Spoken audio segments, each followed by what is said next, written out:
Okay, so I thought we would start by reviewing glycolysis really quickly, and then we're going to move on, hopefully, to the rest of cellular respiration today, so that come Monday, we can review all of cellular respiration before the exam on Wednesday. Now, on Monday, depending on how much of cellular respiration we get through today, we might be able to introduce a little bit of mitosis as well. So, depends on how things go. All right, so the first step in cellular respiration is glycolysis. And somebody remind me, why is it that we go through cellular respiration? What's the purpose of cellular respiration in total? You guys remember? ATP. It's to make ATP, yeah, and H2O, water is a byproduct of it, but ultimately we want to make some ATP. And why do we want to make ATP? It is energy, and that's the type of energy that our cells use. And so the purpose of cellular respiration is to take some biological molecule and convert that biological molecule into ATP. And the way that we do that is by breaking bonds.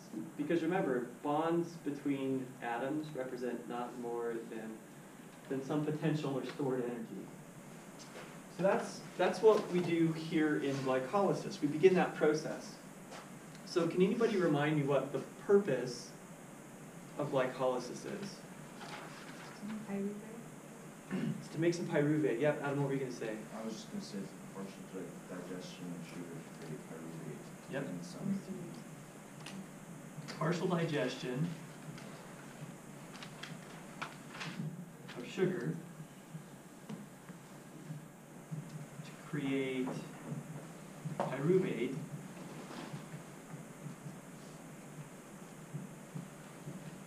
and some ATP.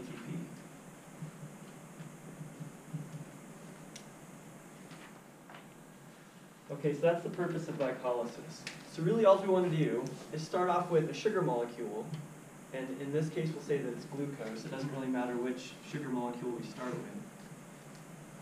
with. We start with glucose, and we want to break it down eventually into 2 3-carbon molecules that are called pyruvate.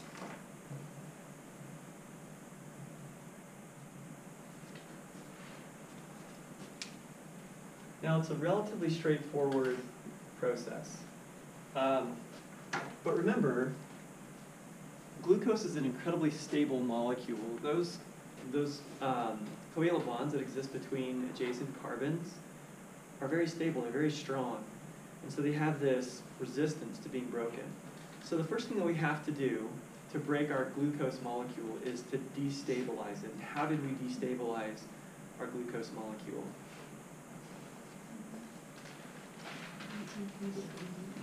Yeah, we transferred some phosphates from ATP onto the glucose molecule, right? So we took 2 ATPs, which have 3 phosphates on them, and we dropped one of those phosphates off from our 2 ATP molecules onto glucose. So that on the bottom we had a phosphate group, and on the top, we also had a phosphate group. Like that. Why is that now unstable?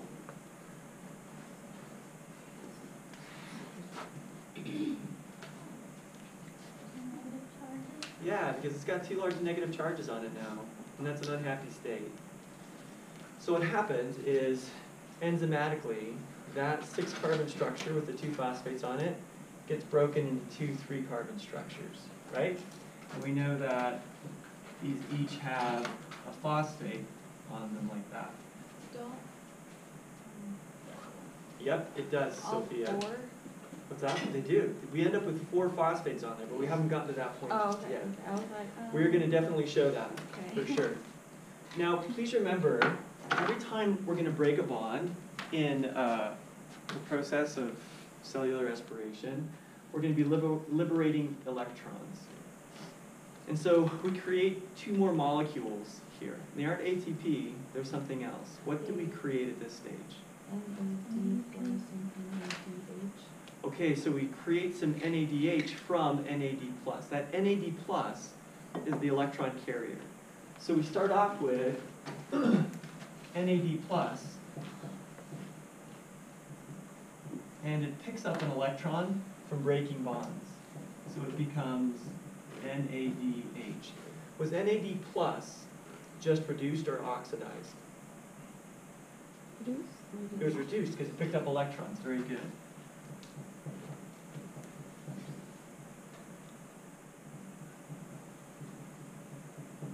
And that happens twice. Right?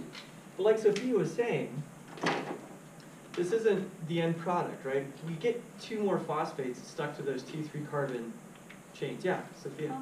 Because I have it written down, because I know, like, right there also, there's a PI, but I forgot where did those come from? Yeah, good question.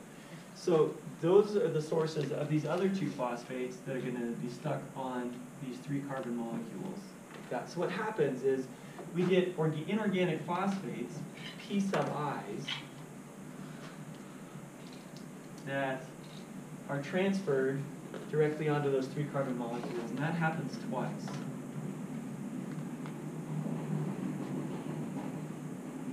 Well, where did they come from? So why are they P sub I? What's the difference between a P sub I and this P right here? Because they just came into the It's inorganic, right? And Kira, what does that mean? that they just came in from the outside. It didn't have to be part of the process.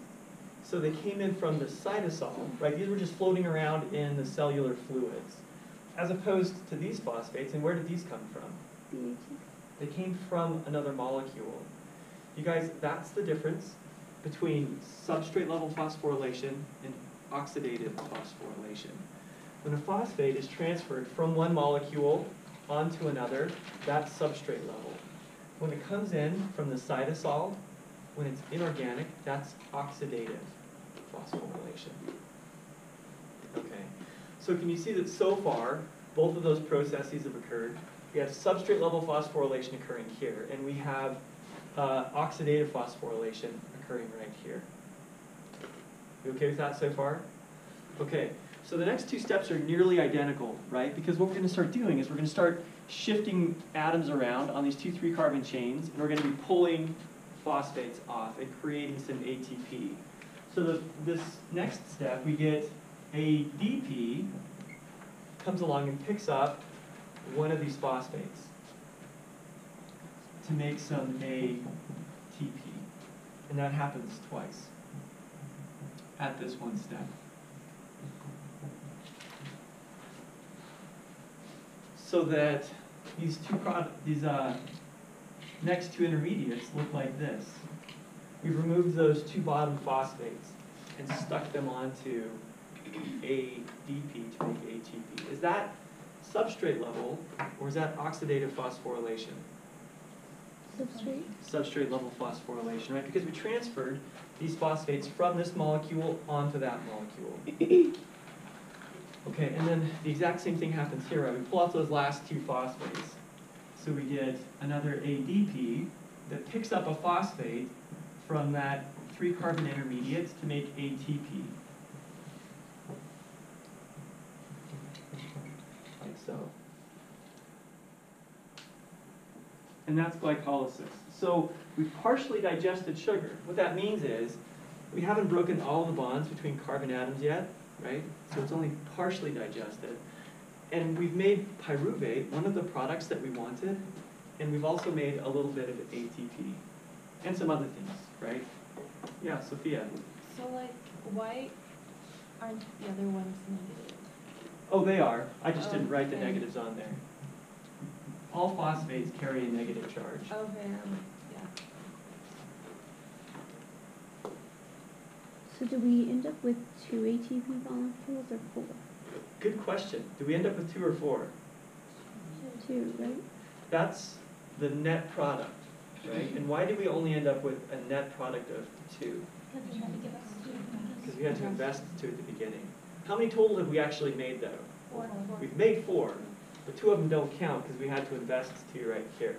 So when we start accounting for our products, one of the products we make is ATP. And what we say is we have a gross product of ATP of 4, right? But the actual product is 2. The net product is 2. What else have we made? Pyruvate. And we made how many of those? 2.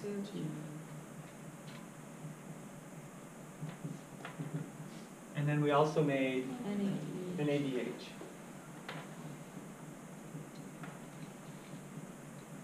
And we made 2 of those. So what if I ask this question? How many ATPs did we make by oxidative phosphorylation? 4. 2. You guys are getting closer. 1. You're getting even closer. 0. 0. What's the process that we use to make all of our ATP? It's all substrate level phosphorylation, right? Because we're making ATP right here and right here, but we're making it by transferring phosphates from a molecule onto ADP. So we phosphorylated ADP, but we haven't used oxidative phosphorylation. We've used substrate level phosphorylation. Yeah, any time oxidative phosphorylation comes in is when those 2 phosphates from the cytosol. Yeah. In glycolysis, that's true. The only step at which we have oxidative phosphorylation is right here. Okay. But did we make any ATP? No, we didn't. Yeah. Mr. Tanner, why is there not 2 phosphates on the bottom of that last? Right here? No, the Or one. right here? Yeah. Why not? Is that because we made 4, but we're leaving 2 behind to go back to the beginning? So it's a biochemical pathway. It's a stepwise reaction. So we start off with 2 3-carbon chains, and each of those 2 3-carbon chains has 2 phosphates attached to it, right? So at this stage, what we do is we remove 2 phosphates from somewhere and stick them onto ADPs. And what that leaves us is 2 3-carbon chains that now lack 2 phosphates because we've made 2 ATPs right here. Okay. Good question. Others about glycolysis? Okay, so let's go back to the PowerPoint really quickly. Okay, so in glycolysis, the purpose of glycolysis is the partial digestion of sugar to create pyruvate and a little bit of ATP. We also create some electron carriers, and that's important for the final step in cellular respiration.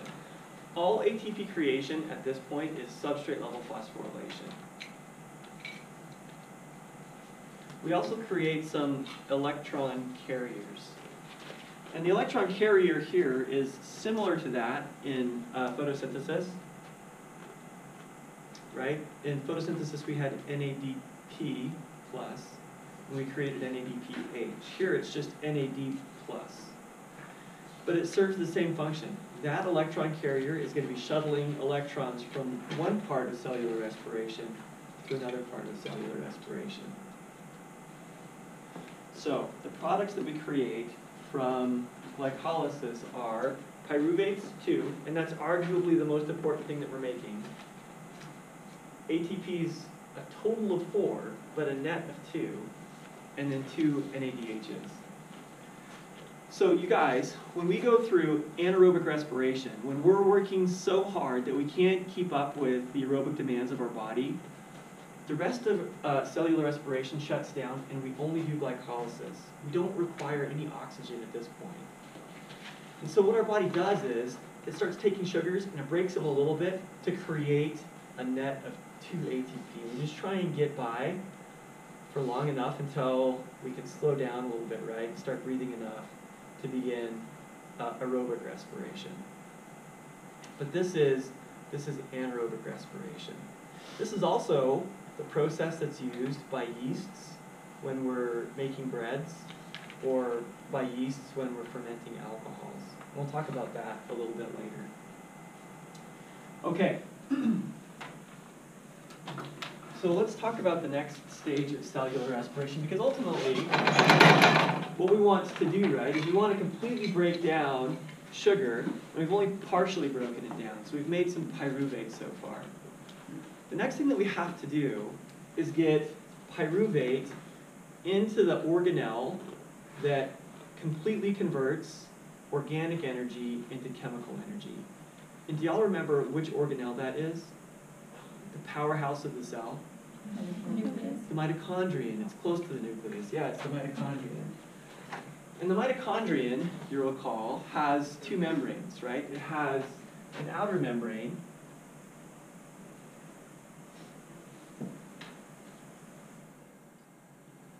and I'm drawing two lines there to represent the phospholipid bilayer that is the outer membrane. Then it has a really large inner membrane. And the inner membrane is so large that it makes a really wavy structure inside the mitochondrion. And so the inner membrane looks something like this.